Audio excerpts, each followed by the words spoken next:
Hello and welcome to all my champions. सारे champions को very very good morning. सभी को वेरी वेरी गुड मॉर्निंग। रूपक, Pallavi, achievers 5.0, सारे चैंपियंस को very very good morning. Sudhanshu, recluse, सभी को very very good morning. Pronoun को कंटिन्यू करते हैं, एक बार ऑडियो वीडियो बता देना। आज हम प्रोनाउन के केसेस करेंगे, ठीक है। प्रोनाउन के 4 केस होते हैं। कल हमने पढ़ा था प्रोनाउन होता क्या है, कितने टाइप ऑफ प्रोनाउन्स है। आज हम पढ़ेंगे प्रोनाउन का केस, ठीक है। Will study case.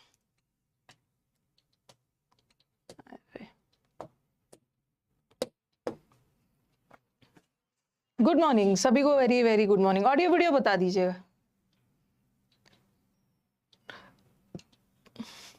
Pinky, Shivam, सभी को very very good morning.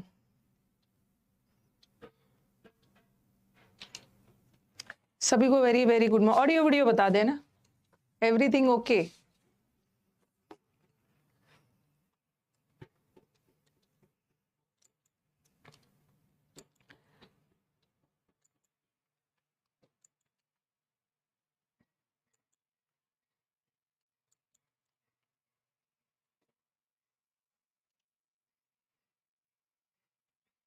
Chandigarh में सायरन्स बज रहे हैं, ये मैंने देखा सुबह न्यूज में। चंडीगढ़ में सायरन्स वगैरह बज रहे हैं। हमें तो पूरा प्रिकॉशनरी मेजर्स लेना होगा ना। ओके, ऑल ओके है तो स्टार्ट किया जाए ना। Everything okay. तो स्टार्ट। ऑनलाइन क्लास है, घर के अंदर बैठ के ही आपको क्लास अपना देखना है, क्या दिक्कत। देखो प्रोनाउन के केसेस होते हैं। जैसे मैंने लिखा ही टोल्ड मी, ही ने मेरे से कहा, तो ही भी प्रोनाउन है और मी भी प्रोनाउन है। बट ही वाक्य में सब्जेक्ट का काम कर रहा है, तो ही कौन से केस का प्रोनाउन है? सब्जेक्टिव केस है। और मी वाक्य में ऑब्जेक्ट का काम कर रहा है, तो ये ऑब्जेक्टिव केस है, ठीक है। उसी तरह अगर मैंने ऐसा लिखा होता आई टोल्ड हिम, तो यहाँ आई सब्जेक्ट का काम कर रहा है और ही ऑब्जेक्ट का काम कर रहा है। हिम ऑब्जेक्ट का काम कर रहा है। जैसे ही सब्जेक्ट होता है उसी का ऑब्जेक्टिव हिम बनता है, और जैसे आई सब्जेक्ट होता है उसी का ऑब्जेक्ट मी बनता है। तो सारे प्रोनाउंस, बट सबका केस अलग है। तो जो भी प्रोनाउन वाक्य में सब्जेक्ट का काम कर रहा है वो सब्जेक्टिव केस है। जो भी प्रोनाउन वाक्य में ऑब्जेक्ट का काम कर रहा है वो ऑब्जेक्टिव केस है, ठीक है। तो आप ये वाला लिखो, ऐसे लिखो। हाँ, और सब्जेक्टिव केस का ही दूसरा नाम होता है नॉमिनेटिव केस। तो वो मत सोचना कि मैम ये नॉमिनेटिव केस क्या है। कुछ जगह पे कुछ बुक्स में सब्जेक्टिव केस लिख देते हैं और कुछ बुक्स में सब्जेक्टिव केस का ही नाम सब्जेक्टिव केस का ही दूसरा नाम नॉमिनेटिव है, ठीक है। नॉमिनेटिव है, सब्जेक्टिव का दूसरा नाम नॉमिनेटिव होता है। चाहे सब्जेक्टिव बोलो चाहे नॉमिनेटिव बोलो, बट ज्यादातर हम इसे सब्जेक्टिव के नाम से ही जानते हैं। तो प्रोनाउन के ये सारे केसेस है। एक होता है सब्जेक्टिव केस जिसका दूसरा नाम नॉमिनेटिव भी होता है। एक होता है ऑब्जेक्टिव केस। जो भी प्रोनाउन वाक्य में सब्जेक्ट का काम कर रहा है वो सब्जेक्टिव केस है। जो भी प्रोनाउन वाक्य में ऑब्जेक्ट का काम कर रहा है उसको ऑब्जेक्टिव केस बोलते हैं, ठीक है। ऑब्जेक्ट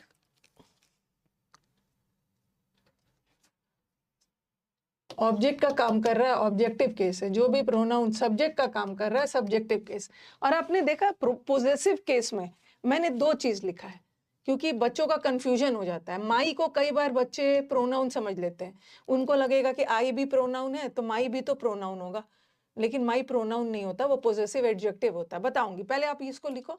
पोजेसिव केस को 2 पार्ट में डिवाइड कर देना, ठीक है। एक होता है पोजेसिव एडजेक्टिव और एक होता है पोजेसिव प्रोनाउन। और चूंकि हम प्रोनाउन पढ़ रहे हैं तो हम प्रोनाउन की बात करेंगे, ठीक है। जैसे माई कहीं से भी प्रोनाउन नहीं है, माई पोजेसिव एडजेक्टिव है। पोजेशन बताना, मालिकाना अधिकार बताना। My book, our book, your country, his book, ये सब सारे पोजेसिव एडजेक्टिव है। और इस साइड का सारा पोजेसिव प्रोनाउन है। आप पहले इसको लिखो फिर मैं समझाती हूँ।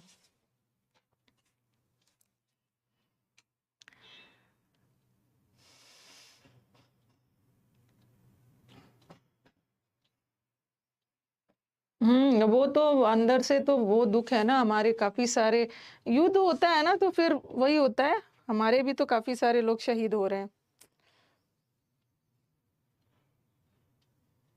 क्या करेंगे हमने।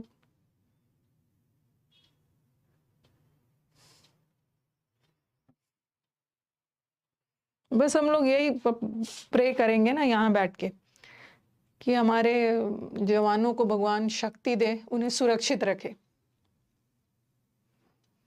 I have just purchased this course. Can you please tell me from when I'll get the class schedule?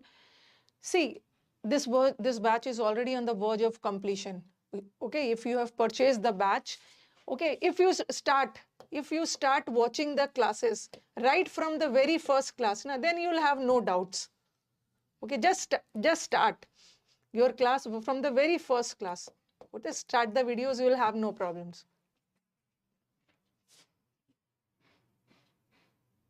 नहीं ये वर्ब नहीं लिख चुके, इतना पीटूंगी ना, वर्ब में लिख चुके हैं, इतना मैंने वर्ब में ये सब लिखवाया नहीं है।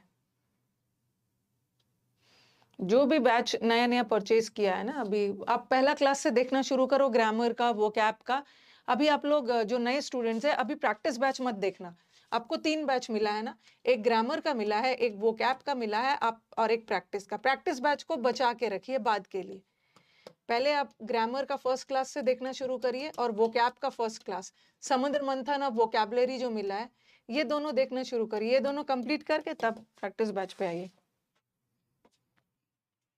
लिख लिया सबने?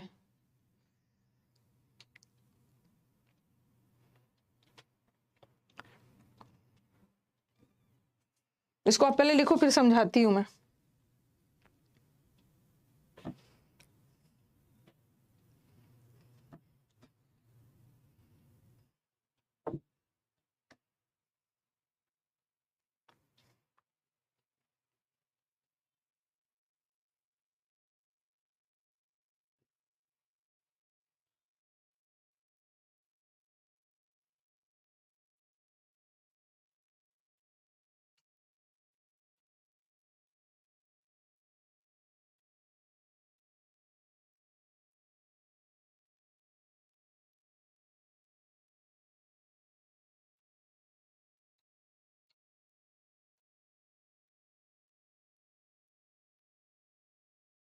लिख लिया है ना? सबने लिख लिया होगा। अरे which one is the first class? Parts of speech. अरे which one is the first class? Day 1 is your first class, parts of speech. That is the first class. All the classes have been arranged in a very sequential order.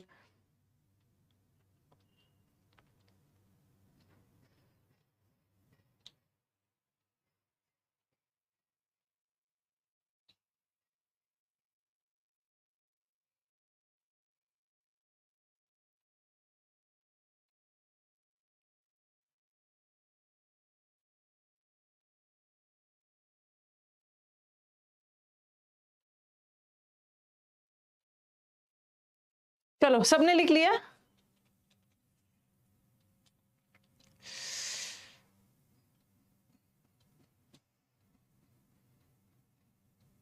लिख लिया है ना? चलो, कल मैंने आपको बताया था फर्स्ट पर्सन में क्या आता है। फर्स्ट पर्सन में मैं एंड हम। फर्स्ट पर्सन में आई और वी आता है। फर्स्ट पर्सन किसको बोलते हैं? जो बोल रहा है वो फर्स्ट पर्सन, जो सुन रहा है वो सेकंड पर्सन, और फर्स्ट पर्सन और सेकंड पर्सन मिलके जिसके बारे में बात कर रहा है तो वो थर्ड पर्सन। जैसे अभी मैं बोल रही हूँ तो मैं फर्स्ट पर्सन हूँ, आप लोग मेरी बात को सुन रहे हो, आप सेकंड पर्सन है, और हम दोनों मिलके पाकिस्तान के बारे में बात कर रहे हैं तो पाकिस्तान थर्ड पर्सन हूँ। फर्स्ट पर्सन में आई आता है और वी आता है। फर्स्ट पर्सन में आई सिंगुलर है और वी प्लूरल है। सेकंड पर्सन में आप हो, यू सिंगुलर भी होता है और यू प्लूरल भी होता है। थर्ड पर्सन में ही आ गया, शी आ गया, इट आ गया, दे आ गया। He she they it, he she it singular होता है और दे प्लूरल होता है। और ये जो आई है, वी है, यू है, ही है, शी है, ये हमेशा वाक्य में सब्जेक्ट का काम करता है।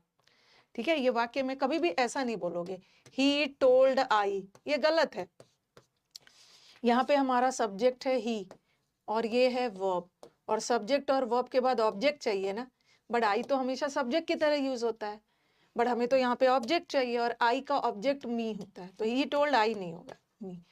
तो ये वाला जितना भी है, आई, मैं, हम, आप, वह, इट, दे, ये सारे वाक्य में सब्जेक्ट का काम करता है, इसलिए ये कौन सा केस है? सब्जेक्टिव केस है।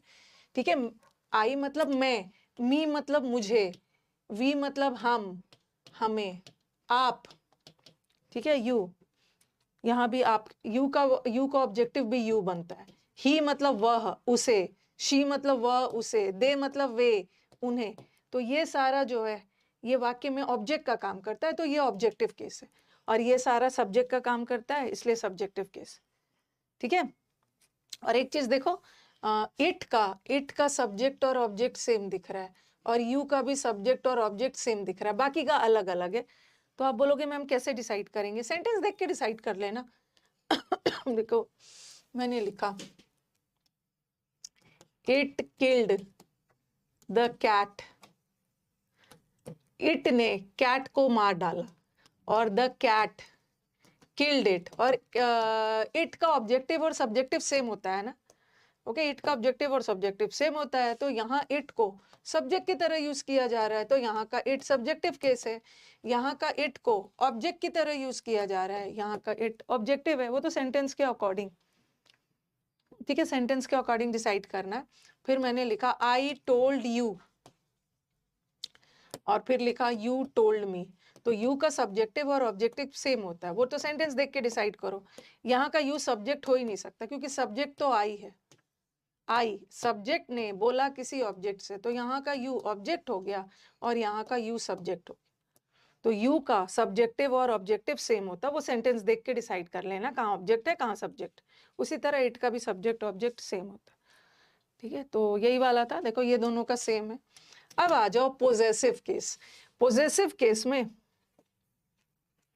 प्रोनाउन का पोजेसिव केस बनता है, बट एक पोजेसिव केस एडजेक्टिव का भी होता है। बच्चे हमारे एडजेक्टिव को प्रोनाउन से कंफ्यूज कर जाते हैं। पोजेसिव केस में दो चीज आता है, एक आता है पोजेसिव एडजेक्टिव, और एक आता है पोजेसिव प्रोनाउन। पोजेसिव प्रोनाउन, हाँ। और हमारे बच्चे कंफ्यूज देखो क्या चीज में हो जाते हैं। मैंने लिखा ये जो माई है, ठीक है, माई लिखा। फिर what is the difference between, अच्छा मैंने लिखा माई और माइन में क्या डिफरेंस है। तो स्टूडेंट्स को लगेगा मैम आई का ही तो माई बनता है। ठीक है, ध्यान से सुनना जरा, कि आई का ही तो माई बनता है, और वी का ही तो आवर बनता है पोजेसिव। दे का तो देयर मतलब, दे मतलब वह और उनका, हम हमारा, मैं मेरा, उसी तरह यू आप आपका। तो आपको लगेगा कि ये सारे तो प्रोनाउंस है, तो इसी का पोजेसिव ये सब प्रोनाउंस बन रहा है, बट ये सब प्रोनाउंस है ही नहीं। अगर मैंने देखो इतना लिख के छोड़ दिया, योर लिख दिया, दिस इज योर, और लिख दिया दिस इज माई, यह मेरी, यह हमारी, दिस इज आर, आपको ये सेंटेंस अधूरा लग रहा है ना। ठीक है, ये सेंटेंस अधूरा लग रहा है।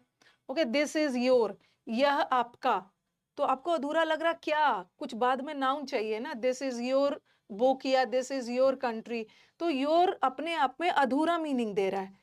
दिस इज माई, या मेरा बोल के छोड़ दूंगी तो आप बोलोगे क्या क्या मेरा, या मेरा टीचर है, या मेरी क्लास है, एक नाउन चाहिए। This is our, our, our लिख के नहीं छोड़ सकते हम, बाद में नाउन ले रहा है। तो ये जो वर्ड्स होते हैं ना, ये जो योर वर्ड है, माई वर्ड है, आर वर्ड है, देयर वर्ड है, सबको एक एक नाउन की जरूरत है। सबको एक एक, वो अपने आप में अधूरा मतलब दे रहा है, सबको नाउन की जरूरत है। और जिसको नाउन की जरूरत है वो प्रोनाउन हो ही नहीं सकता। जब नाउन आ गया तो प्रोनाउन कहाँ से आएगा, क्योंकि प्रोनाउन तो नाउन के बदले आता है ना। ओके, प्रोनाउन नाउन के बदले आता है, प्रोनाउन को नाउन की जरूरत नहीं है, क्योंकि नाउन के बदले ही वो तो यूज हो रहा है। बट इन सबको तो नाउन की जरूरत हो रही है, तो ये सबको ना, योर को, माई को, आवर को, गलती से भी प्रोनाउन मत समझना। ये पोजेशन बता रहा है, बट ये सारे को नाउन की जरूरत पड़ रही है, इसलिए ये पोजेसिव एडजेक्टिव है। एडजेक्टिव को नाउन की जरूरत होती है, तो माई, ये सब, हाँ, ये सारे एडजेक्टिव्स हैं। लेकिन एक होता है, एक वर्ड आपने देखा होगा, माइन। माई के साथ एक माइन होता है। ठीक है, योर का, यू का योर ना बन के योर्स होता है। आर्स, हर्स, देर्स, ठीक है, ये सबको नाउन की जरूरत नहीं है। ऐसा मैंने लिख दिया, दिस बुक इज माइन, ये बुक हमारी है। या दिस कंट्री, जिसमें एस लग गया, ये भी पोजेशन भी बता रहा है, दिस कंट्री इज आर्स, ये कंट्री हमारा है, तो इसके बाद नाउन की जरूरत नहीं पड़ रही। इसका मतलब है कि ये प्रोनाउन है। कौन सा प्रोनाउन है? पोजेसिव प्रोनाउन है। अगर कोई आपसे पूछे, अगर आपसे पूछे कि योर और योर्स में क्या डिफरेंस है, दोनों पोजेशन बता रहा है। योर भी पोजेशन बताएगा और योर्स भी पोजेशन बताएगा, बट योर को एक नाउन की जरूरत है। इसका मतलब है योर पोजेसिव एडजेक्टिव है। But this book is yours, this country is yours, this book is hers, अरे ये सबको नाउन की जरूरत नहीं है, तो ये प्रोनाउन है। और कौन वाला प्रोनाउन? पोजेसिव। उसी तरह दिस इज आवर कंट्री, इसको नाउन की जरूरत है, इसलिए ये पोजेसिव एडजेक्टिव है। और दिस कंट्री इज आर्स, इसको नाउन की जरूरत नहीं है, ये पोजेसिव प्रोनाउन। ठीक है, ओके। नेटवर्क बहुत स्लो कर दिया गया है। कहाँ से हो भाई सचिन कि आपका नेटवर्क स्लो है? मेरे यहाँ पे नेटवर्क सब सही चल रहा है। ओके, अगर जम्मू वगैरह से है तो चलो वहां से तो इश्यू चल रहा है। डिटर्मिनर की बात हम यहाँ पे नहीं करेंगे, हम पोजेसिव एडजेक्टिव की बात अभी करेंगे। डिटर्मिनर एडजेक्टिव चैप्टर में बात करेंगे। ओके, तो पोजेसिव एडजेक्टिव में दो तरह का है।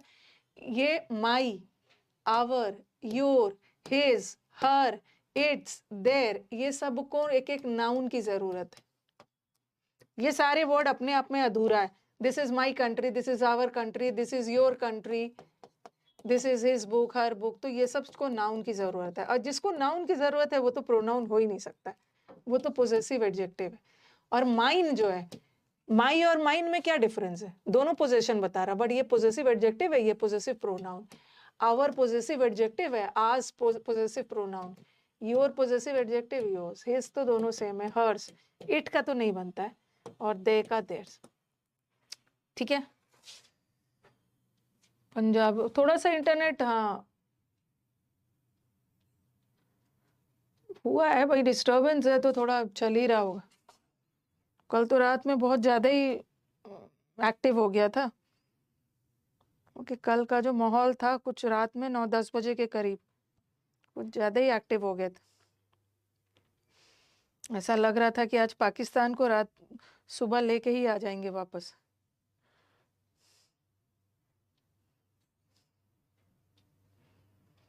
कोई भी लड़ाई शुरू होता है 1-2 दिन में नहीं खत्म होता है ना।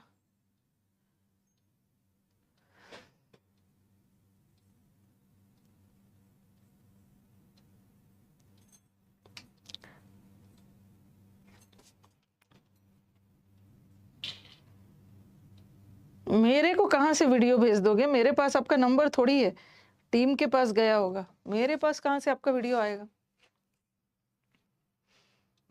कल ऐसा लग रहा था।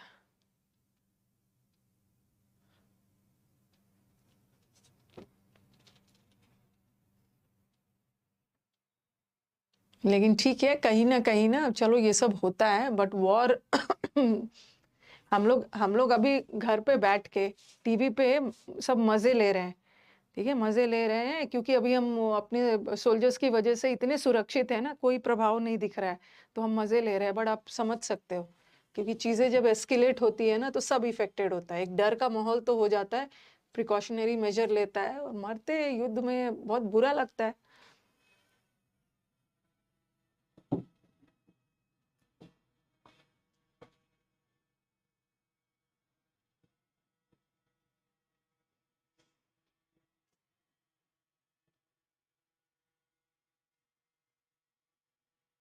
डर का माहौल हो जाता है। चलो ये लिख लिया, अब आ जाओ। आपको केसेस समझ में आ गया कि केसेस क्या होता है। अब हम स्टार्ट करेंगे पर्सनल प्रोनाउंस। ठीक है, कल मैंने आपको पहला टाइप ऑफ प्रोनाउन पढ़ाया था, पर्सनल प्रोनाउंस। अब पर्सनल प्रोनाउंस में आई, ही, शी, इट, वी, योर, ये जो सारे हैं ना, ठीक है, ये पर्सनल प्रोनाउंस में ही आएगा। सिर्फ ये एक तो पोजेसिव प्रोनाउन अलग है। ये जो है आई, वी, ही, शी, ये सारे पर्सनल प्रोनाउंस, सारे पर्सनल प्रोनाउंस है। तो यूज ऑफ पर्सनल प्रोनाउंस से सबसे पहला रूल पर्सनल प्रोनाउन से क्या है कि अगर यहाँ पे पैरेललिज्म वाला रूल है, मैंने आपको पैरेललिज्म में पढ़ाया ना कि अगर हमारा सब, पैरेललिज्म का मतलब होता है समांतर, दो चीज को जोड़कर समान करना, एक जैसा करना। और जोड़ने के लिए हम किसका यूज करते हैं? कंजंक्शन का। आपको थोड़ा कंजंक्शन बहुत वफादार टॉपिक है, मैंने वर्ब में पढ़ाया था। कंजंक्शन का काम होता है वर्ब को वर्ब से जोड़ना। अगर वर्ब इतना वफादार है कि ये आईएनजी है तो आईएनजी से ही जोड़ेंगे। उसी तरह कंजंक्शन का काम होता है नाउन को नाउन से ही जोड़ेगा। कंजंक्शन प्रोनाउन को प्रोनाउन से ही जोड़ेगा। और याद रखना कि अगर कोई प्रोनाउन का सब्जेक्टिव केस है तो कंजंक्शन प्रोनाउन का जब दो प्रोनाउन को जोड़ेगा तो ऐसा नहीं है कि सब्जेक्ट को ऑब्जेक्ट से जोड़ेगा, सब्जेक्ट को सब्जेक्ट से जोड़ेगा, ऑब्जेक्ट को ऑब्जेक्ट से जोड़ेगा। तो यहाँ पे वही पैरेललिज्म वाला रूल है। ठीक है, यहाँ पे वही पैरेललिज्म वाला रूल है कि अगर हमारे पास दो प्रोनाउन हो, दो या दो से अधिक प्रोनाउन हो, अगर वो एंड से जुड़ा हो, एंड क्या है? कंजंक्शन। या हमारा दो से अधिक प्रोनाउन है और से जुड़ा हो, तो वो सारे प्रोनाउंस का केस सेम होना चाहिए। अगर एक सब्जेक्टिव है तो सारा सब्जेक्टिव, एक ऑब्जेक्टिव है तो सारा ऑब्जेक्टिव। हम लोग यहाँ से बस अपने सोल्जर्स के लिए प्रे करेंगे कि कैजुअलिटीज कम हो।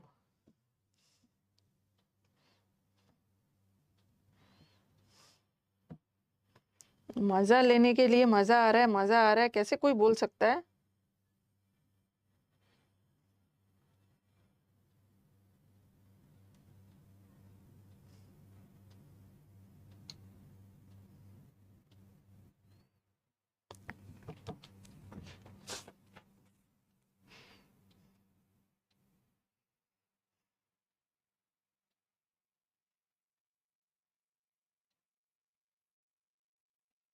ठीक है, लिख लिया।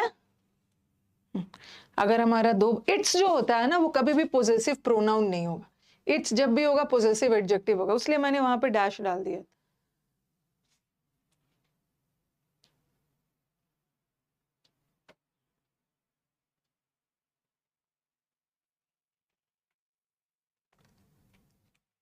अब देखो, these books are for you and me. ये जो यू है, ये जो यू है, यू सब्जेक्टिव भी होता है और यू ऑब्जेक्टिव भी होता है। अभी मैंने आपको बताया कि यू वाक्य में सब्जेक्ट का भी काम कर सकता है, यू वाक्य में ऑब्जेक्ट का भी काम कर सकता है। ठीक है, तो अब देखो यहाँ पे क्या लग रहा है कि यहाँ का यू क्या है? सब्जेक्ट है कि ऑब्जेक्ट है? थोड़ा दिमाग लगाओ। ये क्या है? प्रेपोजिशन है। और प्रेपोजिशन के बाद आपने पढ़ा है कि प्रेपोजिशन के बाद कभी भी सब्जेक्ट आता ही नहीं है। प्रेपोजिशन के बाद हमेशा ऑब्जेक्ट आता है। इसका मतलब है कि यहाँ का यू ऑब्जेक्ट है। ठीक है, और आई क्या है? सब्जेक्ट है। आई का तो ऑब्जेक्ट मी बनता है ना, आई तो सब्जेक्ट है। तो ये क्वेश्चन रॉन्ग है, ये क्वेश्चन रॉन्ग है इसलिए क्योंकि कंजंक्शन है और कंजंक्शन बहुत वफादार टॉपिक है। कंजंक्शन कभी भी ऑब्जेक्ट को सब्जेक्ट से नहीं जोड़ेगा। कंजंक्शन या तो ऑब्जेक्ट को ऑब्जेक्ट से जोड़ेगा या तो सब्जेक्ट को सब्जेक्ट से जोड़ेगा।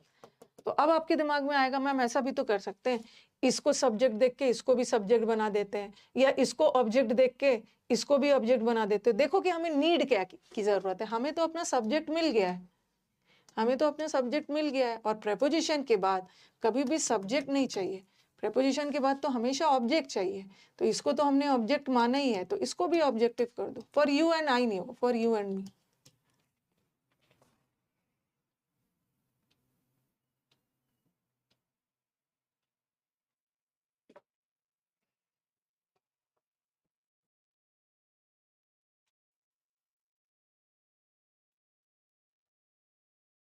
आप बस यही सोचो, बाकी सारा सोचो ना।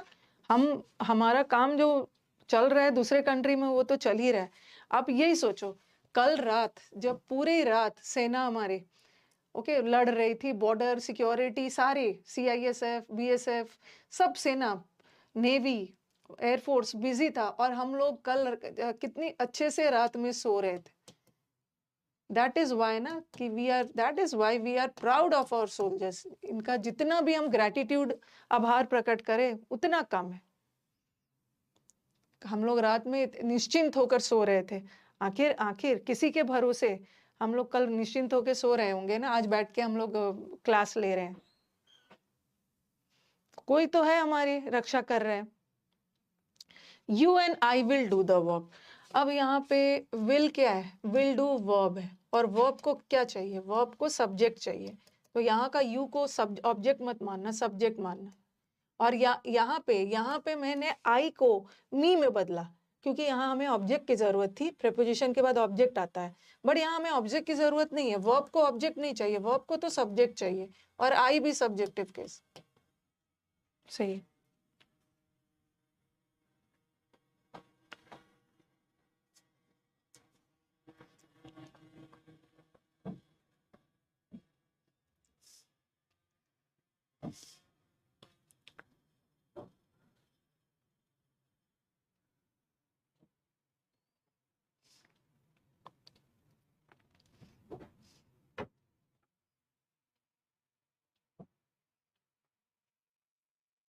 उसी तरह रिफ्लेक्सिव प्रोनाउन, ये क्या है, सब्जेक्ट है। राम वाक्य का सब्जेक्ट है, प्रोनाउन नहीं है बट सब्जेक्ट है। कभी कभी हम नाउन को, वैसे तो प्रोनाउन को प्रोनाउन से जोड़ते हैं, बट कभी कभी हम नाउन को भी प्रोनाउन से जोड़ देते हैं, क्योंकि नाउन और प्रोनाउन दोनों भाई भाई ही है, कोई दिक्कत नहीं है, नाउन के बदले ही तो प्रोनाउन आता है। तो ये हो गया आपका सब्जेक्ट। और माई सेल्फ क्या है, रिफ्लेक्सिव। और रिफ्लेक्सिव प्रोनाउन वाक्य का कभी भी सब्जेक्ट नहीं बन सकता है। किसी भी प्रोनाउन को सब्जेक्ट बनने के लिए सब्जेक्टिव केस में चाहिए। तो माई सेल्फ तो रिफ्लेक्सिव है, तो माई सेल्फ का क्या बनेगा, आई बनेगा। जैसे आई का ऑब्जेक्टिव मी बनता है, उसी तरह इसका रिफ्लेक्सिव माई सेल्फ बनता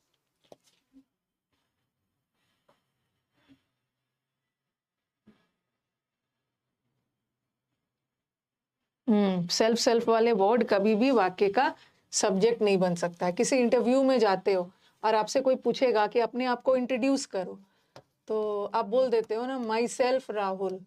ये गलत इंग्लिश है, ठीक है। माई सेल्फ राहुल ऐसा नहीं बोलना है। रिफ्लेक्सिव प्रोनाउन कभी भी वाक्य का सब्जेक्ट नहीं बन सकता। या तो बोलो आई एम राहुल, या आप बोल दो माई नेम इज राहुल। इसको बहुत लोग बातचीत में यूज कर देते हैं, बट ये गलत है। माई सेल्फ मत बोलना, माई नेम इज राहुल बोलो, या I am Rahul. My reflexive pronoun कभी भी वाक्य का सब्जेक्ट नहीं बनता है। उसी तरह देयर इज एन अंडरस्टैंडिंग, ये बिटवीन क्या है, ये बिटवीन प्रेपोजिशन है, और प्रेपोजिशन के बाद क्या आता है, ऑब्जेक्ट आता है। इसका मतलब है कि यहाँ का राम जो है ऑब्जेक्ट है, ठीक है, और एंड से जुड़ा है, तो इसको भी ऑब्जेक्ट करो। अगर ऐसा रहता Ram and I, Ram and I visited the zoo, Ram और मैं मिलके जू गया, तो यहाँ तो सही है। यहाँ पे ये वर्ब है, और वर्ब को चाहिए सब्जेक्ट। यहाँ का राम सब्जेक्ट है, और एंड से जुड़ा है, आई भी सब्जेक्ट है। बट यहाँ हम राम को सब्जेक्ट नहीं मान सकते, क्योंकि प्रेपोजिशन के बाद हमेशा ऑब्जेक्ट आता है, तो ये हमें ऑब्जेक्ट चाहिए। राम ऑब्जेक्ट है, तो हम अपने आई को भी ऑब्जेक्ट करें। ये क्लियर है, आगे बढ़े। सबसे पहला रूल पर्सनल प्रोनाउंस का यही है कि अगर हमारा दो प्रोनाउन एंड से जुड़ा हो, और से जुड़ा हो, तो हमें दोनों का केस सेम रखना है।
ठीक है, लिख लिया। नेक्स्ट वाला रूल क्या बताता है, इसको करवाने के पहले मैं पहले बता दूं, ये जो लेट है ये क्या है, लेट का पार्ट ऑफ स्पीच बताना। ये जो लेट है ये वर्ब है।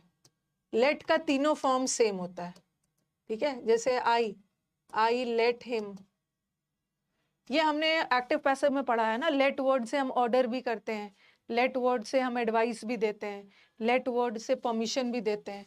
I let him do the work, और ये आपने इन्फिनेटिव चैप्टर में पढ़ा भी है कि लेट वर्ड अपने साथ बेयर इन्फिनेटिव लेता है। ये डू को कहीं से भी वर्ब मत मानना, क्योंकि बीच में ऑब्जेक्ट आ गया है और ऑब्जेक्ट के बाद वर्ब नहीं आता है, ठीक है। तो ये वाला डू इन्फिनेटिव है, ये आपने इन्फिनेटिव चैप्टर में पढ़ा है ना, क्योंकि मैंने उससे काम करने के लिए बोला। तो ये जो लेट होता है ये वर्ब है, और लेट का तीनों फॉर्म सेम होता है। लेटेड मत करना, लेट का पास्ट टेंस लेटेड मत बनाना, लेट लेट लेट, ठीक है। और लेट के बाद अगर कोई भी प्रोनाउन आ गया, क्योंकि लेट तो वर्ब है और वर्ब के बाद हमेशा ऑब्जेक्ट आता है, कभी भी लेट ही नहीं होगा, गलत है, क्योंकि ये वर्ब है और वर्ब के बाद सब्जेक्ट नहीं आएगा, वर्ब के बाद ऑब्जेक्ट आएगा, लेट हिम होना चाहिए। उसी तरह लेट आई नहीं होगा, क्योंकि लेट तो वर्ब है और वर्ब के बाद सब्जेक्ट थोड़ी आता, वर्ब के बाद ऑब्जेक्ट आता, लेट मी होगा। उसी तरह लेट वी नहीं होगा, वी का ऑब्जेक्टिव अस बनता है ना, लेट अस। लेट दे नहीं होगा, लेट देम होगा, ठीक है, लेट देम। तो यही वाला है कि after the word let, let के बाद, लेट के बाद अगर कोई प्रोनाउन आता है, लेट के बाद कोई प्रोनाउन आता है तो उसका केस हमेशा ऑब्जेक्टिव रहना चाहिए। जैसे जैसे मैंने लिखा let Ram do the work, Ram को काम करने दिया जाए, ठीक है, प्रोनाउन का तो सब्जेक्टिव ऑब्जेक्टिव बनता है, बट यहाँ जो राम है ये भी आपका ऑब्जेक्ट ही है, क्योंकि लेट के बाद, लेट वर्ब है और वर्ब के बाद कहीं से सब्जेक्ट थोड़ी आता है, वर्ब के बाद ऑब्जेक्ट आता है, तो यहाँ का राम ऑब्जेक्ट, ठीक है। उसी तरह ये देखो, वो लेट के बाद कोई भी प्रोनाउन आए ऑब्जेक्टिव केस में, let him do the work, let he नहीं होगा, लेट वी नहीं होगा, let us. The principal ordered the peon, principal ने पियून को ऑर्डर किया कि राम को और मेरे को अंदर आने दिया जाए, तो ये लेट वर्ब है और वर्ब के बाद हमने राम को ऑब्जेक्ट माना है और कंजंक्शन वफादार टॉपिक है, ऑब्जेक्ट को सब्जेक्ट से नहीं जोड़ेगा, ऑब्जेक्ट को ऑब्जेक्ट से जोड़ेगा, राम एंड मी होगा, Ram and me do the work. अगर अगर ये वाक्य ऐसा स्टार्ट सकता है, Ram and I do the work, Ram और मैं मिलके काम को करते हैं, तो यहाँ का आई सही है, क्योंकि ये वर्ब है और वर्ब को चाहिए सब्जेक्ट, तो राम सब्जेक्ट है, एंड से जुड़ा है, और आई भी तो सब्जेक्ट होता है, बट यहाँ का राम सब्जेक्ट नहीं था, यहाँ का राम ऑब्जेक्ट था, क्योंकि यहाँ पे लेट है और लेट के बाद कभी भी सब्जेक्ट नहीं आता, ऑब्जेक्ट आता है, तो ये ऑब्जेक्ट है, तो हमें इसे भी ऑब्जेक्टिव केस बनाना। Let him, let her, let them, let us, let you,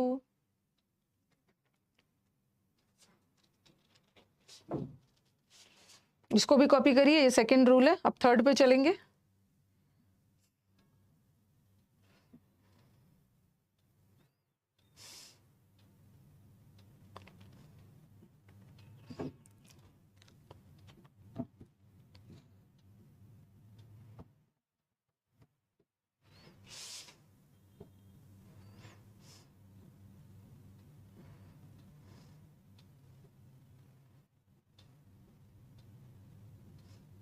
मैंने भी पोस्ट डाला था ना कल, मैंने देखा इतना नेगेटिव कमेंट्स आए थे फेसबुक पे, आप ये पोस्ट को हटाइए, हम आपकी रिस्पेक्ट करते हैं, बट आज से हमारी आपके प्रति रिस्पेक्ट खत्म हो गई है, आप लोग टीचर हो, आप लोग को ऐसा चीज़ नहीं फैलाना चाहिए, लेकिन आप भी हेल्पलेस हो, आप गवर्नमेंट के आगे, आप पे प्रेशर है, गवर्नमेंट का मेरे पे प्रेशर है कि मैं ऑपरेशन सिंदूर का फोटो या मतलब कोई पोस्ट को अपने फेसबुक पे शेयर करूं, ये मुझे गवर्नमेंट ने फोर्स किया है करने के लिए, तो उसी से मुझे पता, मतलब मैंने क्या फील किया ना वो सब पोस्ट देख के, और मैं ये देख रही थी, मैं यही आप ये पोस्ट हटा दीजिए, मैंने बोला इतनी हिम्मत ये बोलने की कि आप ये पोस्ट हटा दीजिए। जब आप गलत हो ना, जब आप गलत हो तो आप कोई कमेंट मत करो, सारी दुनिया को पता है कि भारत एथिकल ग्राउंड पे लड़ रहा है, ठीक है, और अनाप शनाप इंडिया के बारे में, और मैं देख रही थी कि वहाँ का जो यूथ है ना, मतलब मैं यही सोच रही थी इनका ब्रेन कैसे वॉश किया गया है, मतलब इनको पता ही नहीं है, इनका ब्रेन बहुत अजीब तरह से वॉश किया गया है, मतलब इन्हें पता ही नहीं है कि इनकी कंट्री में क्या हो रहा है, ठीक है। आपके विमान इतने सारे हम लोगों ने गिरा दिया है, हम लोगों ने पूरे डेटा बना बना के भेज रहे हैं, वो तो अच्छी बात है ना कि मैंने वो पोस्ट फेसबुक पे डाला था, ओके, और वहाँ पे हमारे इंडियन स्टूडेंट्स फेसबुक को कम ही यूज करते हैं, इतने कमेंट्स आए ना, इतने, उससे हम लोग को पता चला कि हम लोगों का चैनल को कितने लोग मतलब पाकिस्तान से फॉलो कर रहे हैं। करीब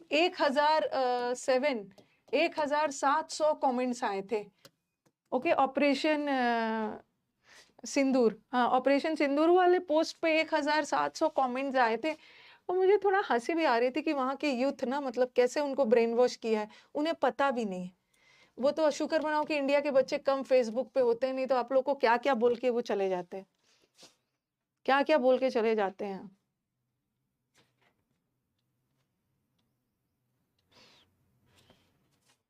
फिर विकास ने बोला मैम यूट्यूब कम्युनिटी पे डाल देते हैं, उसके बाद हमारे इंडियन बच्चे उनको अच्छे से समझाएंगे। अरे मैंने बोला नहीं है, हमें हमें हमें ना यहाँ बैठ के, हमें वो सबसे मतलब नहीं है, हमें यहाँ बैठ के सिर्फ अपने सोल्जर्स के लिए प्रे करना है। ठीक है, हमारे सारे सारे इंडियन सिटीजन्स, हमारे सारे सैनिक, सबके लिए हमें प्रे करना है, हमें वो सब थोड़ी करना। राम को ऑब्जेक्ट कैसे बनाया, क्योंकि राम वहाँ पे ऑब्जेक्ट है ना, वर्ब के बाद नाउन का भी ऑब्जेक्ट और सब्जेक्ट होता है ना, जैसे राम टोल्ड मी और लिखा मैंने आई टोल्ड राम, तो यहाँ पे राम सब्जेक्ट है और यहाँ पे राम ऑब्जेक्ट है। और यहाँ मैंने राम को ऑब्जेक्ट इसलिए माना क्योंकि लेट के बाद कोई भी नाउन या प्रोनाउन आ गया वो ऑब्जेक्ट रहेगा, और कंजंक्शन वफादार टॉपिक है, ऑब्जेक्ट है, इसको भी ऑब्जेक्ट करना।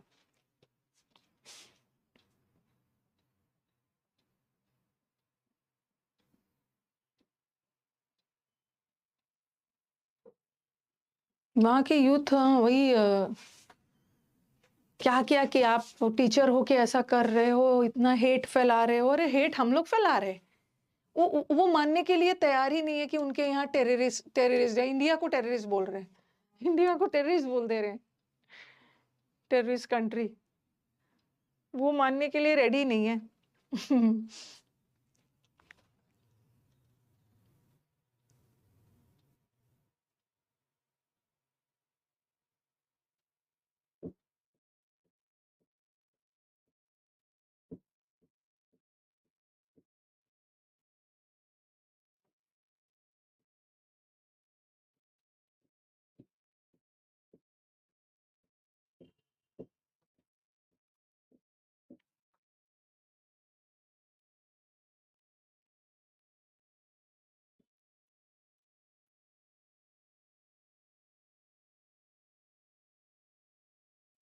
चलो ये लिख लिया। अब थर्ड रूल पे चलते हैं। कल मैंने आपको बताया था ये वाला। ओके, हम लोग बातचीत में ये बोल देते हैं ना, अरे it's me, it is me बोल देते हैं, ये मैं ही हूं जिसने इस काम को किया। ठीक है, या इट इज ही बोल देंगे, सॉरी इट इज हिम, या ऐसा बोल देंगे it is them, it is me who helped हर, ये मैं ही था जिसने उसकी हेल्प करी। या it is him who helps me, ये वही है जो मेरी हेल्प करता है। प्रेजेंट टेंस, पास्ट टेंस, कुछ भी जा सकता है। It is them who fought against corruption. तो आप लोग यही सोचोगे ना कि मैम इट तो प्रोनाउन है ना, ये वही था जिसने करप्शन, अभी लिखना नहीं, करप्शन के खिलाफ फाइट किया। तो यही सोचोगे कि मैम इट तो हमारे वाक्य का सब्जेक्ट है, और सब्जेक्ट के बाद तो वर्ब आता है, और अभी आपने कहा कि वर्ब के बाद ऑब्जेक्ट आएगा, यहाँ भी वर्ब के बाद ऑब्जेक्ट आएगा, यहाँ भी वर्ब के बाद ऑब्जेक्ट आएगा। ठीक है, ये दुश्मन तो अपने यहाँ भी बैठे रहते हैं।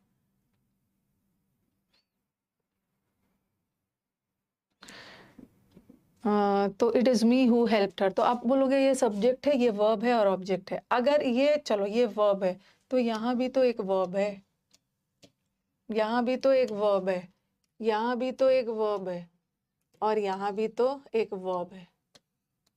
अगर आप इसको ऑब्जेक्ट मान रहे हो तो यहाँ भी तो एक ऑब्जेक्ट है, यहाँ भी तो एक ऑब्जेक्ट है, और अगेंस्ट प्रेपोजिशन है, यहाँ भी तो एक ऑब्जेक्ट है। ओके, ऐसा ऐसा है ना कि यहाँ भी तो एक ऑब्जेक्ट है। तो आखिर असली वर्ब, असली ऑब्जेक्ट सब है कौन? आपके दिमाग में आएगा ये सब्जेक्ट है। अगर ये सब्जेक्ट है तो फिर ये सब कौन है? इसको अगर अगर इसको आप ऑब्जेक्ट मान रहे हो तो यहाँ भी तो हमारे ऑब्जेक्ट है। एक्चुअली में ये इट इज या इट वॉज ये सब्जेक्ट है ही नहीं। कल मैंने बताया था इट इज, यहाँ पे इट क्या है, यहाँ पे इट इम्पर्सनल प्रोनाउन है, इम्पर्सनल प्रोनाउन। और इम्पर्सनल प्रोनाउन कभी भी वाक्य का सब्जेक्ट बन ही नहीं सकता है। ओके, इम्पर्सनल प्रोनाउन वाक्य का ना सब्जेक्ट बनता है ना वाक्य का ऑब्जेक्ट बनता है। वाक्य का सब्जेक्ट और ऑब्जेक्ट बनने के लिए पर्सनल प्रोनाउन चाहिए। कल हमने पढ़ा था पर्सनल प्रोनाउन वाक्य का सब्जेक्ट और ऑब्जेक्ट बनता है, बट ये तो इम्पर्सनल प्रोनाउन है, ये तो वाक्य का सब्जेक्ट नहीं है और ये सब वाक्य का ऑब्जेक्ट भी नहीं है। असली में देखो, अगर आपको अपने वर्ब को अगर आपको अपने सब्जेक्ट को पहचानना है तो आप अपने वर्ब को देखो। ये वही है जिसने हमारी हेल्प की, और वर्ब को कहीं से ऑब्जेक्ट नहीं चाहिए, वर्ब को हमेशा सब्जेक्ट चाहिए।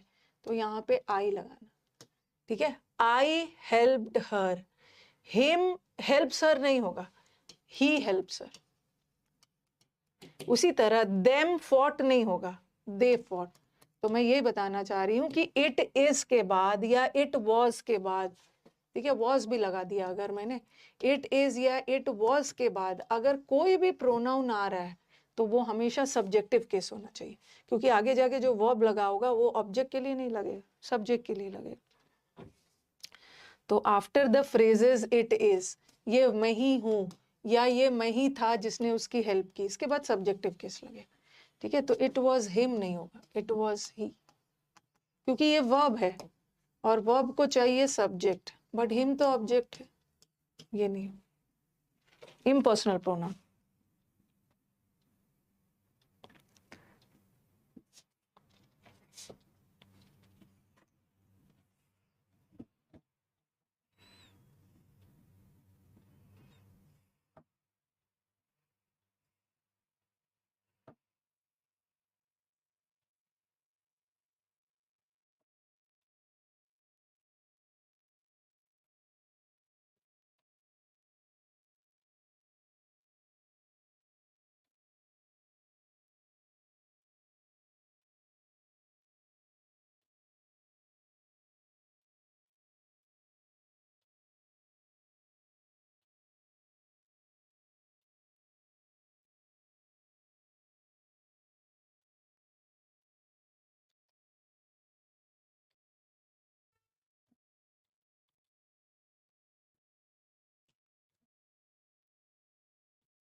ठीक है, ये हो गया।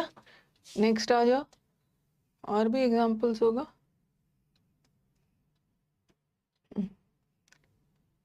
अरे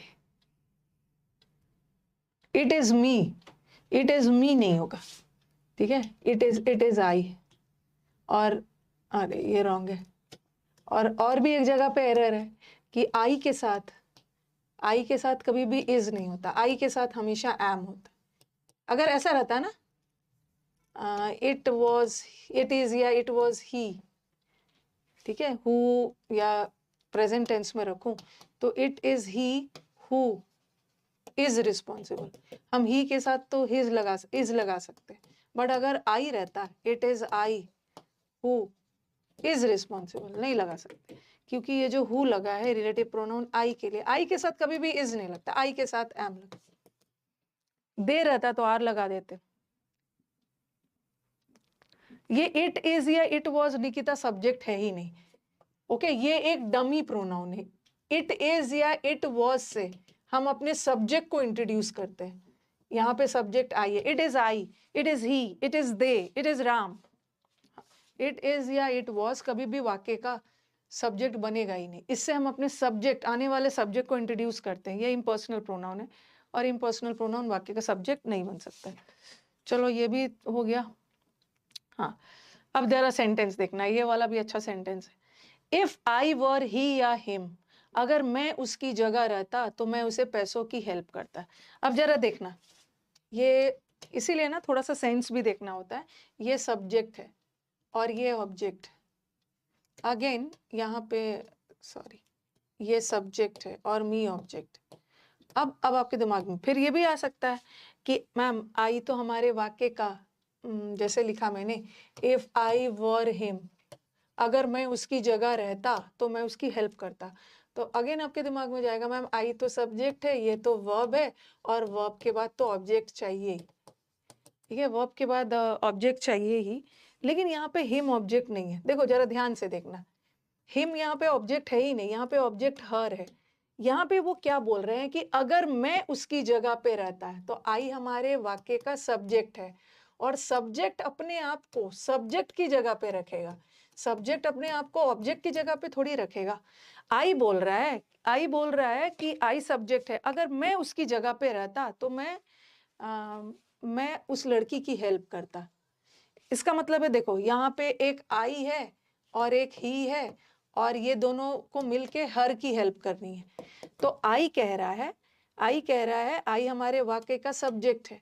आई कह रहा है कि मैं अगर उस लड़के की जगह पे रहता तो फिर मैं उस लड़की की हेल्प करता। ठीक है, तो सब्जेक्ट अपने आप को ऑब्जेक्ट से नहीं करेगा, सब्जेक्ट अपने आप को सब्जेक्ट से करेगा। आई सब्जेक्ट है और सब्जेक्ट अपने आप को सब्जेक्ट की जगह पे रखेगा। तो इफ आई वर हिम नहीं होगा, if I were he, if I वर। उसी तरह अगर वे मेरी जगह पे रहते तो वो बॉस को का विरोध नहीं करते। ये क्या है, सब्जेक्ट। तो सब्जेक्ट अपने आप को, सब्जेक्ट बोल रहा है कि अगर मैं उसकी जगह होता, दे बोल रहा है कि अगर वो मेरी जगह होता। तो दे तो सब्जेक्ट है, और सब्जेक्ट अपना कंपैरिजन सब्जेक्ट से करेगा ना, सब्जेक्ट अपने आपको सब्जेक्ट की जगह पे रखेगा, ऑब्जेक्ट की जगह पे नहीं रखेगा। क्योंकि यहाँ पे ये तो सब्जेक्ट हो गया, दे कह रहा है, और ये आपका वर्ब हो गया, और हमारा ऑब्जेक्ट तो ये बॉस है, ये ऑब्जेक्ट। तो ध्यान रखना, सब्जेक्ट अपने आप को सब्जेक्ट की जगह पे रखेगा, ऑब्जेक्ट अपने आप को ऑब्जेक्ट की जगह पे रखेगा। लिखिए इसको।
ठीक है, सब्जेक्ट अपने आप को सब्जेक्ट की जगह पे रखेगा, ये भी हो गया।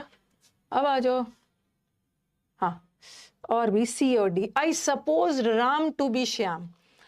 आई तो हमारे वाक्य का सब्जेक्ट, ठीक है, और यहाँ भी आई अपने आप को सब्जेक्ट है। अब मुझे बताओ, यहाँ तो चलो, यहाँ आप श्याम को क्या मान रहे हैं? श्याम को अच्छा श्याम को छोड़ो, अभी यहाँ आपने राम को, अब यहाँ आपने राम को सब्जेक्ट माना है कि ऑब्जेक्ट माना है? जरा बताना, सी वाले सेंटेंस, राम को सब्जेक्ट माना है कि ऑब्जेक्ट माना है?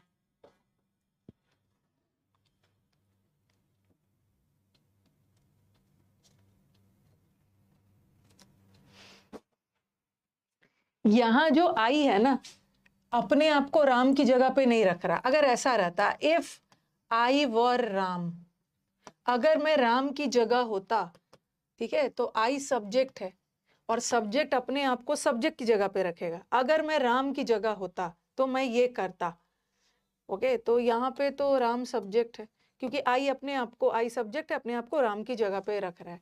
लेकिन यहाँ आई अपने आप को राम की जगह नहीं रख रहा। आई जो है वो राम को श्याम मान लिया। गलती से आई जो है किसी दूसरे व्यक्ति जिसका नाम राम है उसको श्याम मान लिया है। तो यहाँ का आई सब्जेक्ट नहीं है। ठीक है, यहाँ पे आई अपने आप को राम की जगह पे थोड़ी रख रहा है। आई ने किसी दूसरे व्यक्ति राम को श्याम मान लिया, तो यहाँ का आई ऑब्जेक्ट है। ठीक है, और श्याम भी ऑब्जेक्ट, क्योंकि यहाँ आई अपने आप को राम की जगह पे नहीं रख रहा, आई जो है राम को श्याम मान लिया, इसका मतलब है यहाँ राम और श्याम के बीच में तुलना हो रही है, राम को ही श्याम मान लिया, तो ये दोनों ऑब्जेक्ट। उसी तरह आई सपोज, तो यहाँ तो नाउन का सब्जेक्ट और ऑब्जेक्ट सेम होता है, तो इसलिए यहाँ पे ऑब्जेक्ट था। अगेन यहाँ पे देखो, मैंने राम को हिम समझ लिया। अब हाँ, अब यहाँ भी राम ऑब्जेक्ट, ठीक है, यहाँ भी दोनों नाउन ऑब्जेक्ट था। अब यहाँ भी आई ने राम को गलती से डैश मान लिया, तो यहाँ तो राम ऑब्जेक्ट था ना, आई तो सब्जेक्ट है, तो ये ऑब्जेक्ट है, तो इसको भी ऑब्जेक्ट, हिम ही मत कर, हिम हिम, राम सब्जेक्ट यहाँ पे नहीं है, राम ऑब्जेक्ट। आई अपने आप को राम की जगह पे थोड़ी करा, आई है किसी दूसरे व्यक्ति को गलती से कोई दूसरा समझ लिया, तो हिम करना, ही नहीं करना। लिखिए,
ठीक है, ये भी हो गया, इट इज वाला हो गया। और दैन के बाद, हाँ ये बहुत ब्यूटीफुल है, ब्यूटीफुल है। दैन, दैन से हम क्या करते हैं, दैन से हम क्या करते हैं, कंपैरिजन करते हैं, कंपैरिजन करते हैं। और कंपैरिजन सब्जेक्ट का सब्जेक्ट से भी हो सकता है, और कंपैरिजन ऑब्जेक्ट का ऑब्जेक्ट से भी हो सकता है। ठीक है, कंपैरिजन सब्जेक्ट का भी का सब्जेक्ट से हो सकता है, ऑब्जेक्ट का ऑब्जेक्ट से हो सकता है। इसीलिए दैन के बाद अगर कोई प्रोनाउन आ गया तो वो सब्जेक्टिव केस में भी आ सकता है, और दैन के बाद कोई प्रोनाउन आ गया है तो वो ऑब्जेक्टिव केस में भी आ सकता है। हमें देखना है कि वाक्य में अगर दो सब्जेक्टिव केस का कंपैरिजन हो रहा है तो दैन के बाद दो सब्जेक्ट का कंपैरिजन हो रहा है तो दैन के बाद सब्जेक्टिव केस रखेंगे। उसी तरह अगर वाक्य में दो ऑब्जेक्ट का कंपैरिजन हो रहा है तो ऑब्जेक्टिव केस रखेंगे। ठीक है, तो ये वाला पहले आप सेंटेंस उतारना नहीं, इसको मैं अच्छे से समझाऊंगी, बस लिखो ये वाला फोर्थ वाला rule. After the word than, than word के बाद अगर कोई भी प्रोनाउन आता है तो वो सब्जेक्टिव भी हो सकता है, और दैन के बाद कोई प्रोनाउन आता है वो ऑब्जेक्टिव भी हो सकता है। ये मत लिखिएगा अभी, क्योंकि अगर अगर हम दैन से हम सब्जेक्ट का कंपैरिजन सब्जेक्ट से कर सकते हैं तो दैन के बाद सब्जेक्टिव केस भी आ सकता है। कभी कभी हम ऑब्जेक्ट का कंपैरिजन ऑब्जेक्ट से करते हैं तो दैन के बाद ऑब्जेक्टिव केस भी आ सकता है। बस ऊपर वाला 3 लाइन उतारिए, एग्जाम्पल मैं अपना अलग से दूंगी, उतार के डन बोलिए। अभी हम पर्सनल प्रोनाउंस कर रहे हैं, एग्जाम में पर्सनल प्रोनाउन से कैसे कैसे क्वेश्चंस आते हैं।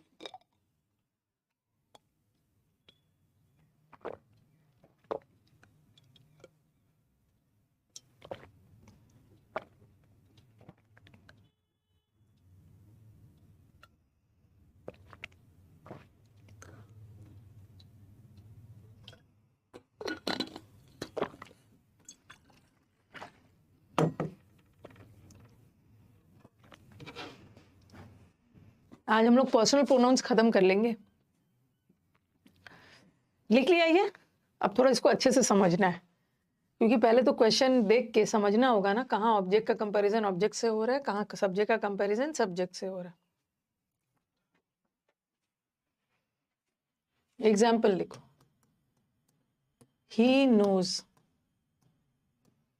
he knows better than me या I। He knows you better than me और आई। सेकेंड और थर्ड सेंटेंस में सेम लिख रही हूं, ये मत समझना कि गलती से सेम लिख दिया।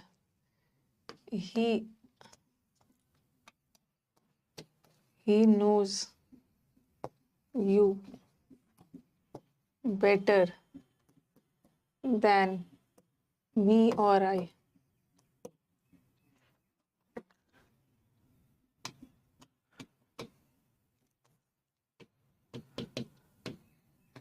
I like chocolates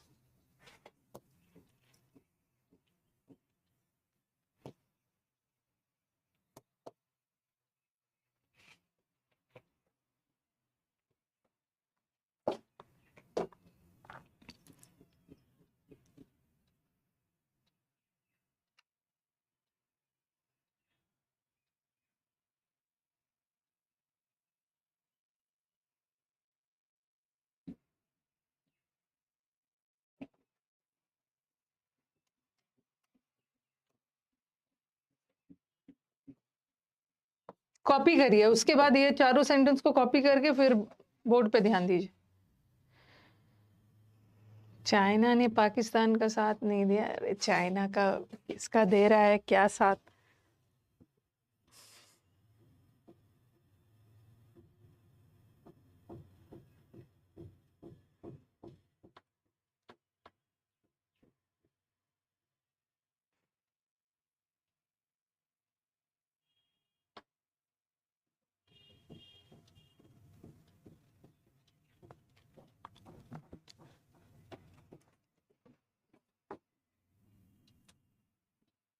सेकेंड और थर्ड सेम है।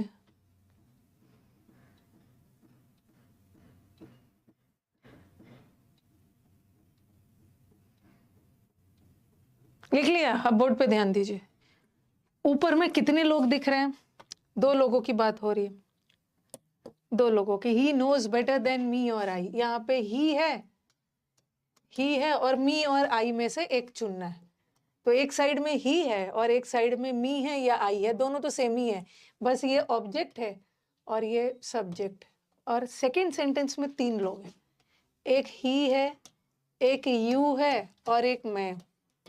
यहाँ भी 3 लोग हैं, यहाँ भी 3 लोग हैं। और 3 लोग वाला एग्जाम में नहीं आता है 3 लोग वाला एग्जाम में नो एरर में आता है, बता रही हूँ। क्योंकि यहाँ पे ना, यहाँ पे एक वाक्य में अगर मी लगा देती हूँ वो भी सही है, और एक वाक्य में आई लगा देती हूँ सब्जेक्ट, दोनों सही है।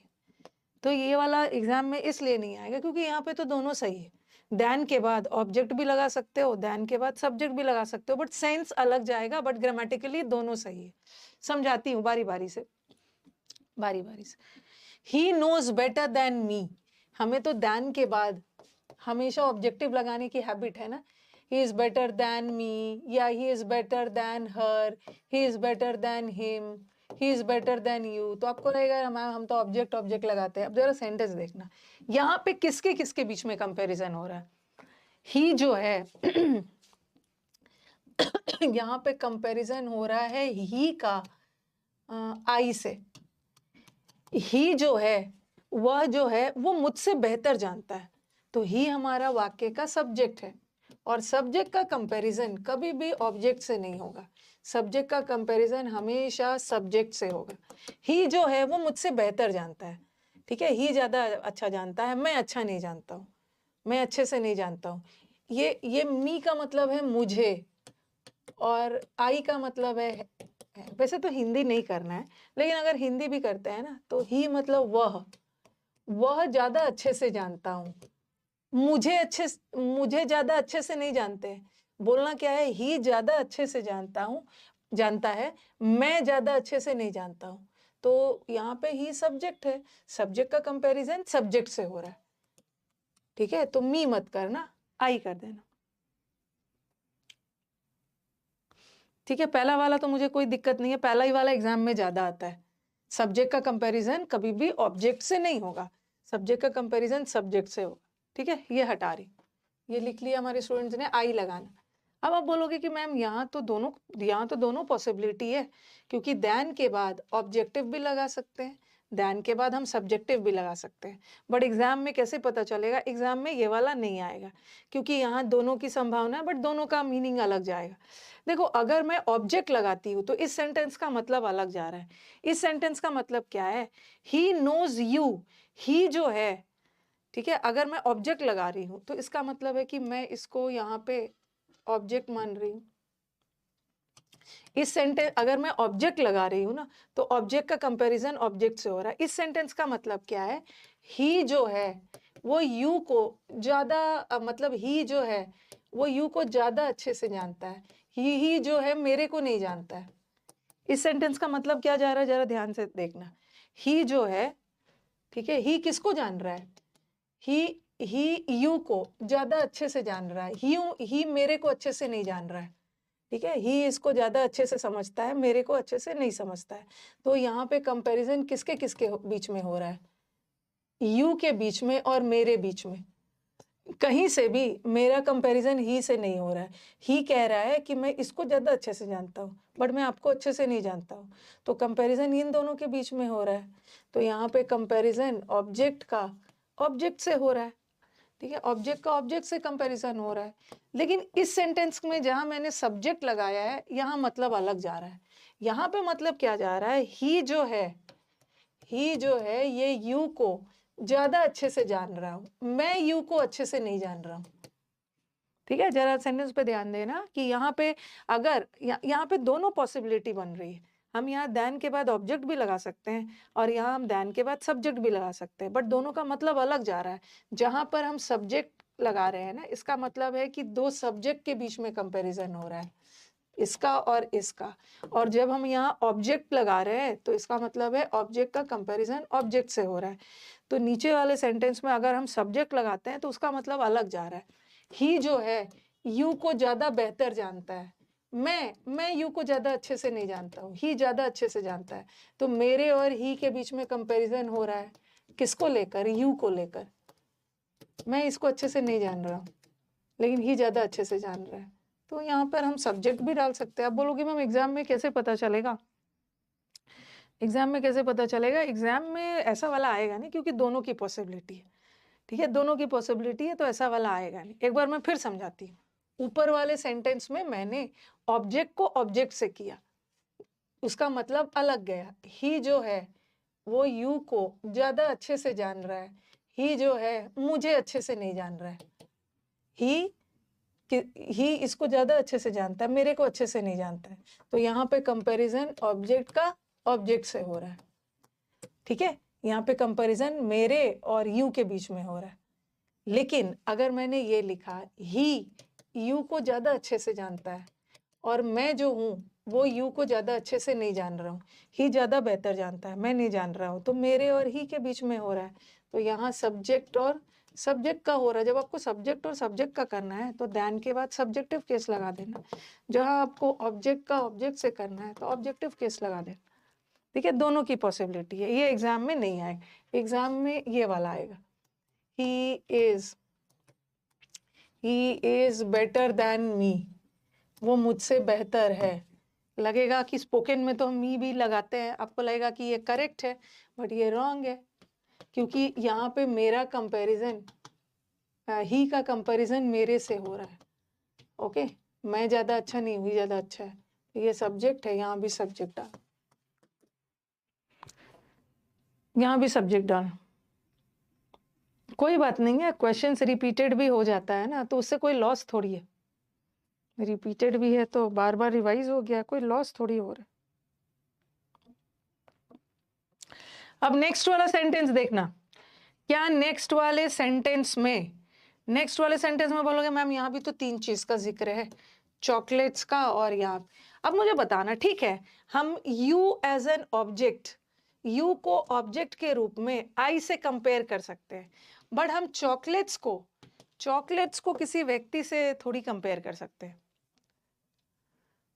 ठीक है। हम चॉकलेट्स को किसी व्यक्ति से कंपेयर थोड़ी करेंगे, चॉकलेट नॉन लिविंग थिंग है, व्यक्ति से थोड़ी कंपेयर करेंगे। तो यहाँ पर चॉकलेट्स हमारे वाक्य का ऑब्जेक्ट है। तो आप बोलोगे मैम चलो इसको ऑब्जेक्ट लगा देते हैं।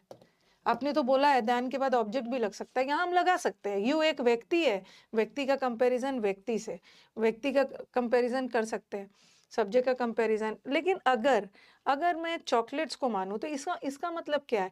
ही को चॉकलेट्स ज्यादा पसंद है, मैं ज्यादा पसंद, किसी व्यक्ति का नॉन लिविंग थिंग का कंपैरिजन किसी पर्सन से थोड़ी करेंगे।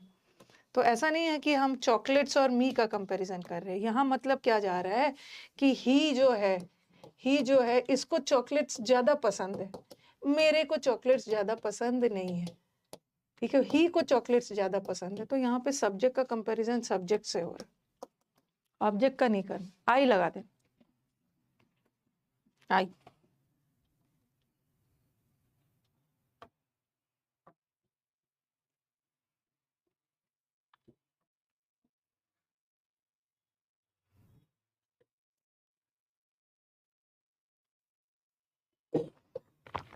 आज यूट्यूब क्लास नहीं है, आज फ्राइडे है ना, यूट्यूब पे आज टेस्ट है, 11:30 बजे से यूट्यूब पे टेस्ट है। कल आपका वो कैप का टेस्ट।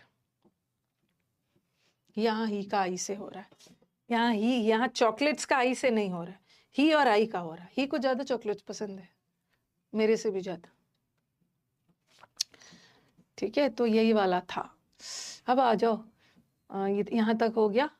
अब आ जाओ arrangement of pronouns, very very important. Okay, arrangement of pronouns, personal pronouns को कैसे कैसे अरेंज किया जाता है, फेवरेट है एग्जाम का।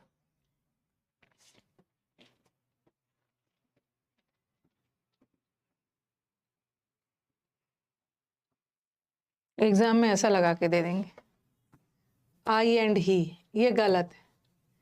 आई फर्स्ट पर्सन है और ही थर्ड पर्सन है, 1-3 नहीं होता है, इट्स 3-1, 3-1।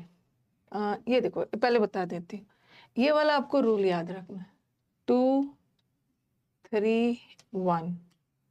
जब भी वाक्य में 3 पर्सन आ गया तो पहले सेकंड पर्सन को रखना, फिर थर्ड पर्सन को और फिर फर्स्ट पर्सन को। ठीक है, जब सेकंड और थर्ड आ गया तो 2-3 रखना, जब थर्ड और 1 आ गया तो 3-1 रखना, और जब सेकंड और फर्स्ट आ गया तो 2-1 रखना। तो ये वाला याद रखो, 2-1। जब भी वाक्य में first person, second person, third person आ गया तो पहले सेकंड पर्सन को रखना, फिर थर्ड पर्सन को रखना और फिर अपने आप को। लेकिन लेकिन लेकिन लेकिन अगर कोई गलती वगैरह एक्सेप्ट करना है, ठीक है, कोई ऐसा सेंटेंस आ गया जहां पे आप कोई अपनी गलती या गिल्ट को एक्सप्रेस कर रहे हैं, तो गुड मैनर्स के अकॉर्डिंग जब भी गलती होती है ना, जब 4 लोग हैं और गलती होती है तो गुड मैनर्स के अकॉर्डिंग बताता है कि पहले हमें अपनी गलती खुद स्वीकार करना है कि मेन तो जिम्मेदार मैं ही हूँ। तो गलती एक्सेप्ट वाले सेंटेंस में 1-2-3 रखना। ऐसा सेंटेंस जहां पे कोई आप गलती एक्सेप्ट कर रहे हो, ओके, कुछ गलती हो गई है, तो मैनर्स, गुड पोलाइट मैनर्स के अकॉर्डिंग सबसे पहले आप अपनी गलती एक्सेप्ट करना, फिर सेकंड और थर्ड। लेकिन नॉर्मल सेंटेंस में 2-3-1 आता है। ठीक है, यही चीज मैं अभी आपको पढ़ाने वाली।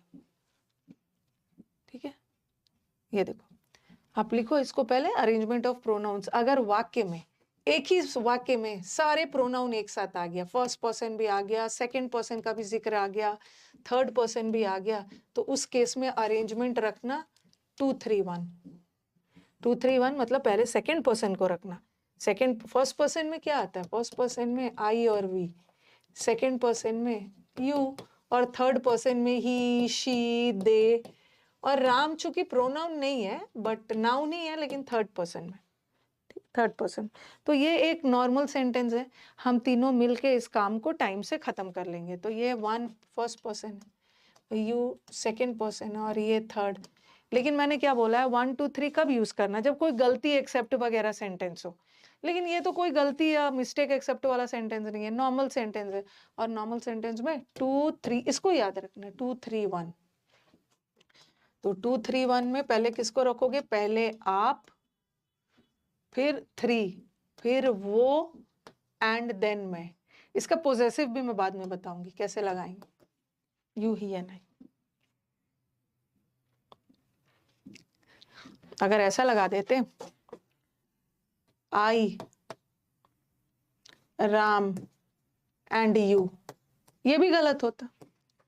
ये हो गया 1, राम क्या हो गया 3, और ये हो गया 2, ये भी गलत है। पहले किसको रखोगे? सेकंड को। आप, फिर राम थर्ड, और फिर अपने आप को। नॉर्मल सेंटेंस में 2 3 1 रखना। 2 3 1 2 3 1।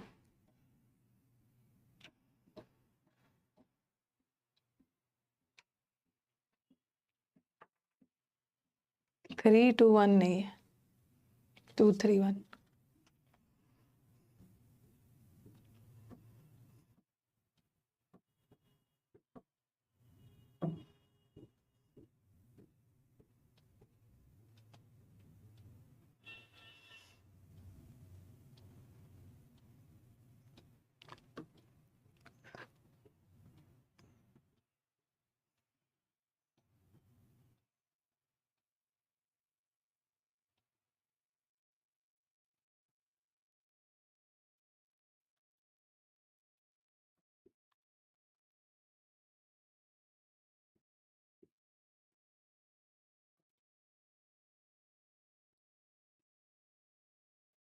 ठीक है,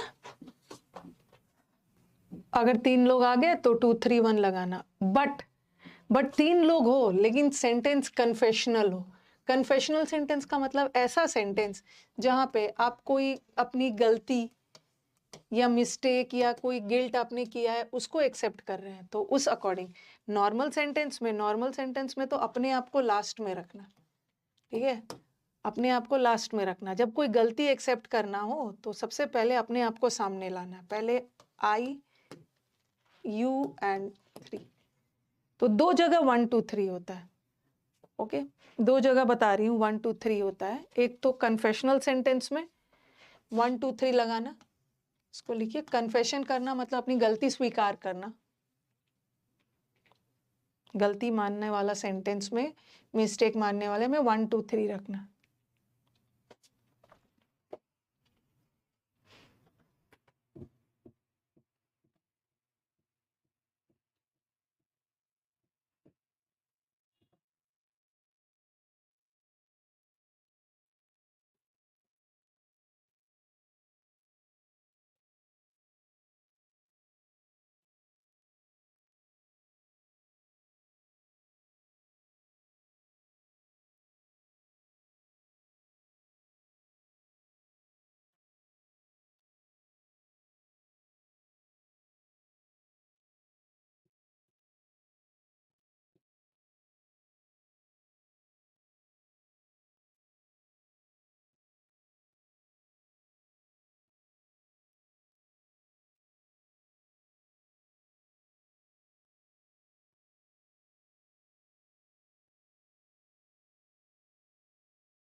ठीक है,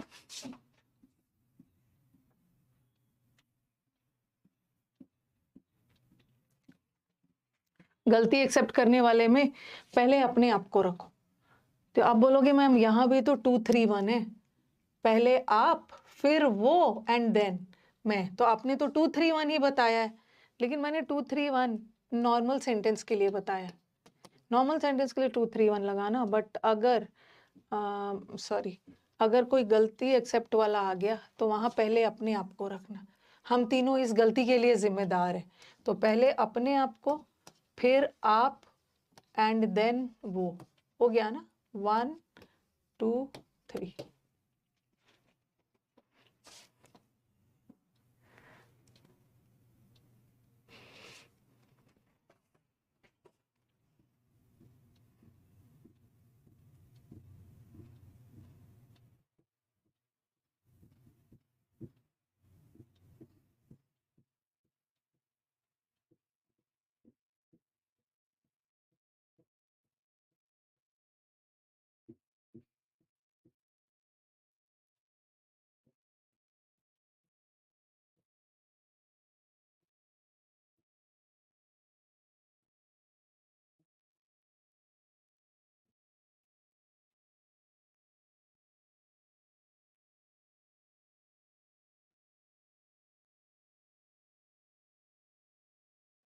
ठीक है, हो गया। कन्फेशन करना मतलब अपनी गलती मानना, गलती मानना। गलती मानने वाले में 1 2 3 रखना, और दो जगह 1 2 3 रखना है। नॉर्मल सेंटेंस में तो 2 3 1 1 2 3 दो जगह, एक तो गलती मानने वाले में, और एक जब प्लूरल आ गया। हाँ, जब भी वाक्य में प्लूरल प्रोनाउंस आ गया तो वहां भी 1 2 3 रखना। जैसे आई का प्लूरल वी होता है, ही का प्लूरल दे होता है, और यू तो सिंगुलर प्लूरल दोनों होता है। तो दो केस में आपको 1 2 3 रखना है, एक तो कन्फेशन में, और जब भी प्लूरल प्रोनाउंस आ गया। ठीक है, प्लूरल प्रोनाउन। जैसे आई मैंने लिखा यू ही एंड आई, तो यहाँ पे कुछ प्लूरल नहीं था, ये भी सिंगुलर है और आई भी सिंगुलर। ठीक है, लेकिन यहाँ पे प्लूरल आ गया ना। जब भी प्लूरल प्रोनाउन भी आ गया तो वहां भी 1 2 और 3 रख। ठीक है,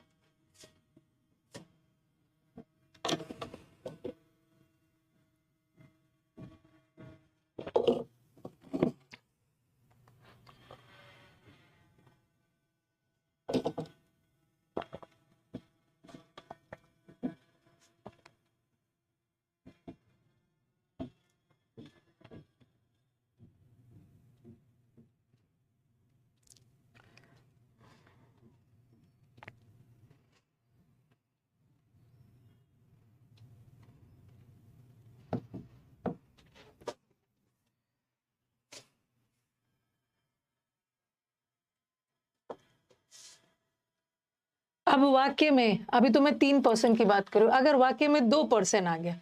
अच्छा, पहले आपके घर कोई आए तो पहले आप चाय उसे पिलाओगे ना, पहले आप फिर मैं। ठीक है, तो फर्स्ट और सेकंड पर्सन आ गया, मैं एंड आप नहीं होगा, आप सेकंड पर्सन, फिर 1 2 3। तो ये वाला रूल याद रखो, पहला वाला, इसमें सब हो जाएगा। जब दो लोग आए तो 2 1, और जब 3 और 1 आए तो 3 1, और 2 3 में 2 3 में 2 3। तो अगर सेंटेंस में 2% एक साथ आ गया तो आई एंड यू नहीं होगा, मैं और आप नहीं है। पहले आप चाय पीजिए, उसके बाद मैं पीऊंगा, यू एंड आई।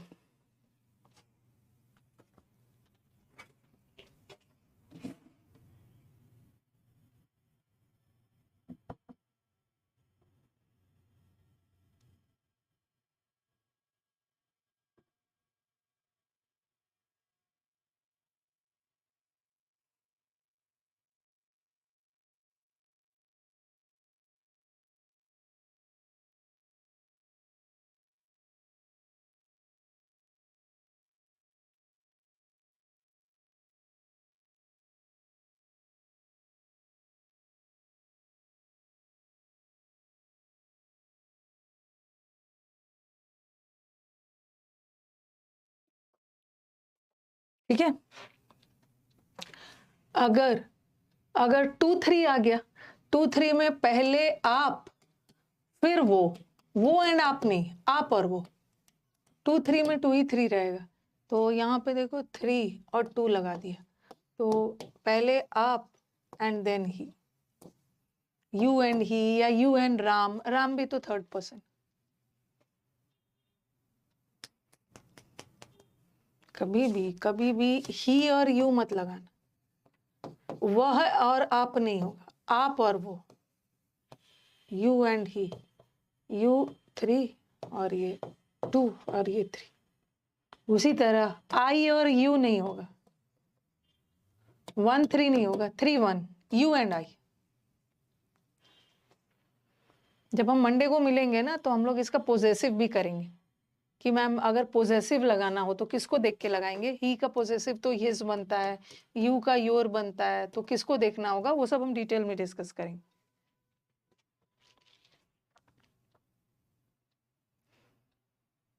ठीक है, यू एंड ही। और अगर 1 3 आ गया तो 3 1 रखना, हमेशा पहले अपने आप को लास्ट।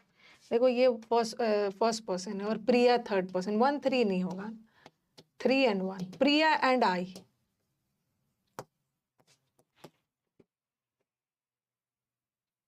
टाइम भी हो गया है।